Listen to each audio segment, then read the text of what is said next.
Welcome everyone. We're diving into why property is still a stronger asset class than many other alternatives, even looking ahead to 2026.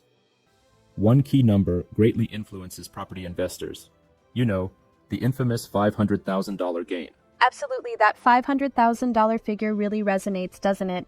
It's like the benchmark that defines many success stories around property investing, right? Yeah, exactly. It's the dinner table story, the someone I know made it sort of narrative. But here's an interesting twist. We have to ask, in today's environment, with high prices and non-zero interest rates, can that same gain be achieved? Right, and it's not just about the raw gain itself. It's a question that forces investors to consider deeper metrics, like opportunity cost, rather than just buy and sell prices. Yup. And that's where the discussion starts to get really interesting. Instead of just looking at the buy price minus the sell price, professional investors factor in opportunity cost. Imagine having $1 million if you invest in something like fixed deposits or even conservative dividend stocks at a 4% annual return. You'd net about $40,000 per year, totaling $200,000 over 5 years. That's a solid baseline return that is virtually earned without too much active management.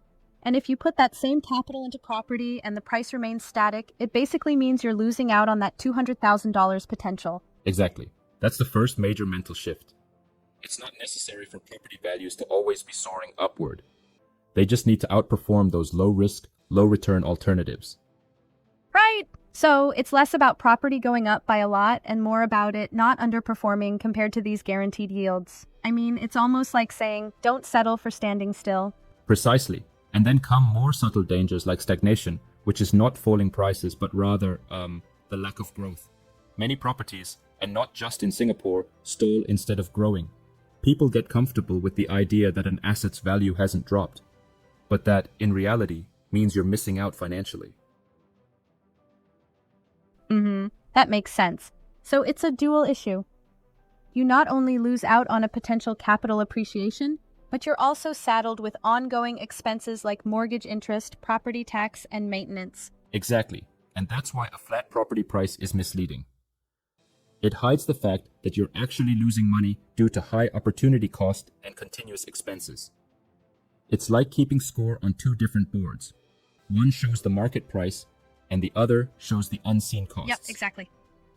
And speaking of hidden factors, what are your thoughts on categorizing property investments?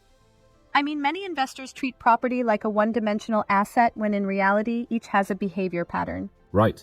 You've got yield-focused properties, capital-preserving ones, and then those aimed at high growth, but come with higher risks. Mixing these categories, like expecting a mature, low-growth asset to deliver startup-level returns, is a common pitfall. Yeah, exactly. Interesting. It's essentially about aligning your investment strategy with the property's role, whether it's generating steady income, preserving capital, or chasing growth. Otherwise, you're setting yourself up for disappointment. Absolutely. And then there's the phenomenon we call lease decay.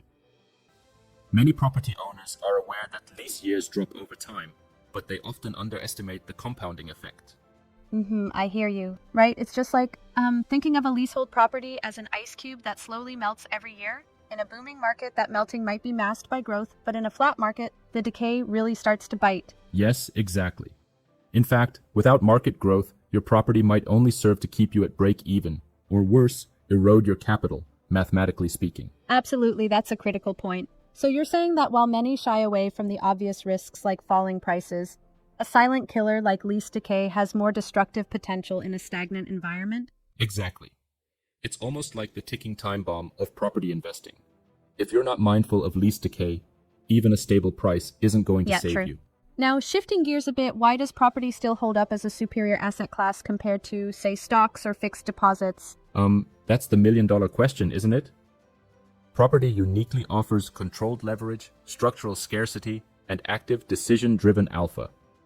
Stocks, or even fixed deposits, simply don't offer the kind of favorable leverage that property can deliver. Right. I get that. But don't you think in some hyper-competitive markets, this kind of leverage could lead to dangerous over-leveraging? I mean, while controlled, could it potentially backfire if not managed well? That's a fair challenge. Sure, leverage has its risks, but the key is in the intentional strategy behind it. With property, you get to make active decisions about enhancing value and managing risk. Think of it as a capital allocation exercise rather than passive savings. Yeah, that makes sense. And there's also the point about scarcity. Investors often chase low price per square foot, but that doesn't equate to upside. Scarcity, on the other hand, really drives property value. It's like the difference between buying a commodity versus something unique that can't easily be replaced. Exactly. And many investors overlook that nuance. There are standard units that behave like commodities with many substitutes, but scarce properties, with limited supply, difficult replication, and appealing uniquely to upgraders, really stand out. That specificity is key. It's more about the overall market dynamics and less about just the raw per square foot numbers. For sure. And then there's the very critical aspect of exit strategy, what we refer to as the exit quantum trap. This essentially asks whether, after 5 years, there will be a large enough pool of buyers capable of financing that final selling price. Right, exactly. That's a really interesting perspective. Instead of focusing on the price per square foot, it's about ensuring that, at exit, your property is priced in a way that can realistically be sold given market constraints. Otherwise, you hit liquidity issues. Absolutely. It doesn't matter if the numbers work on paper. If potential buyers can't finance it, the deal falls apart. The key takeaway is that you need to plan from exit backwards, ensuring that the final selling price is agreed. achievable. And that brings us back to the bigger picture. Property isn't this passive, safe asset anymore. It's evolved into a complex capital allocation instrument that requires strategic thinking and continuous active management. Precisely. If you ignore factors like opportunity cost, lease decay, or exit affordability, you might end up with returns that underperform even low-risk alternatives. But approach property investing as a balanced, strategy-driven process, and it can systematically beat the alternatives. Yeah, absolutely true. So it really boils down to asking yourself, is your current property protecting your capital, or is it eroding your opportunity cost? Are you holding on to it because it works, or just because it feels safe? Exactly. That's the final and perhaps the most important question. Investors need to, correctly classify their properties, identifying whether they're meant for growth, income, or capital preservation, and then aligning their strategies based on that classification. Spot on. And if someone is ready to take that deep dive into strategy, they can even reach out with a simple word like framework to start rethinking their approach in today's market. Yes, that's the call to action. It's not just about chasing the mystique of a $500,000 gain, but about systematically understanding, evaluating, and strategically navigating property investments in a rapidly evolving financial landscape. Exactly, absolutely. Well, this discussion truly peels back the layers on property investing. It's like, what we're hearing is that property isn't just a story of past legends. It's about real tactical decision-making today and tomorrow. Absolutely. And as we move towards 2026 and beyond, even though property may not be the magic bullet it once was, its structured advantages, leverage, scarcity, and that active decision-making factor ensure that smart investors will continue to see it outperform alternatives when used totally intentionally. Agree. Thanks for this in-depth exploration. I think every investor should really pay attention to these insights, not just the headline gains, but the underlying strategy. It certainly challenges some traditional emotional approaches to property. Exactly. And that's the critical takeaway.